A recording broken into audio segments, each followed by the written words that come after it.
The high cost of high-speed internet and Bill C-10, two winning issues for Aaron O'Toole and the Conservatives. Hi, I'm Brian Lilley, political columnist with the Toronto Sun.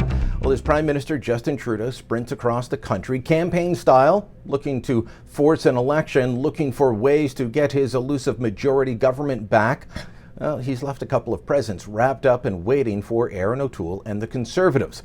Now, if O'Toole and the Conservatives unwrap these presents, if they use them wisely, I think they could actually peel away support from Trudeau and the Liberals and change the outcome of the coming election. I'm talking about Bill C-10 and the high cost of broadband internet service in Canada. The first one is something we've talked about many times. C-10, this is the Trudeau Liberals' attempt to censor the internet, to give the CRTC, Canada's broadcast regulator, a greater say over your internet experience.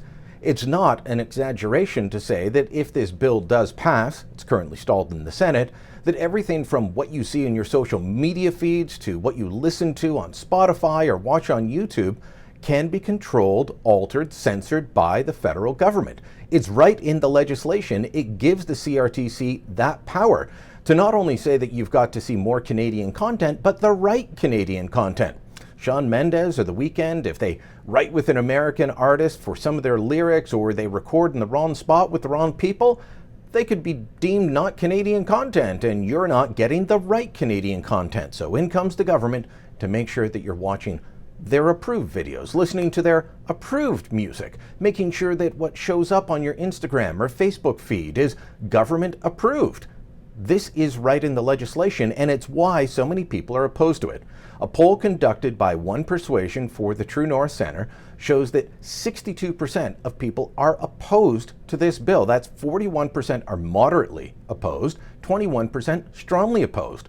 When you get to two key voting demographics for the Liberals, people 18 to 34, men and women, that opposition goes up. Men in that age group are opposed by 64%. Women, 66%. So there's an opportunity for Aaron O'Toole and the Conservatives to use this. He can't be a free speech warrior on this. He's got to take a different tack than he's used before, but it could happen.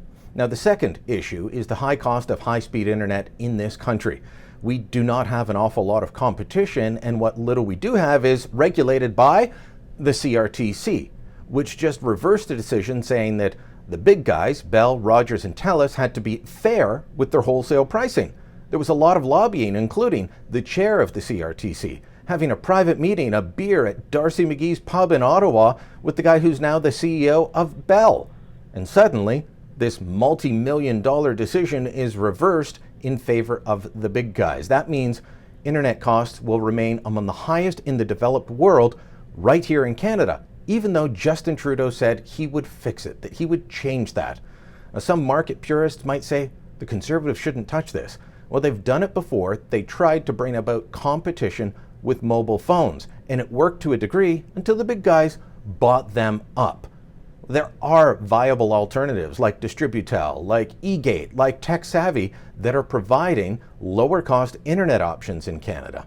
But they need the support of the broadcast regulator rather than having that broadcast regulator act as a lapdog for the big guys who want you to pay high prices. If O'Toole grabs these two issues, if he uses them correctly, he could peel away support from Justin Trudeau and the Liberals.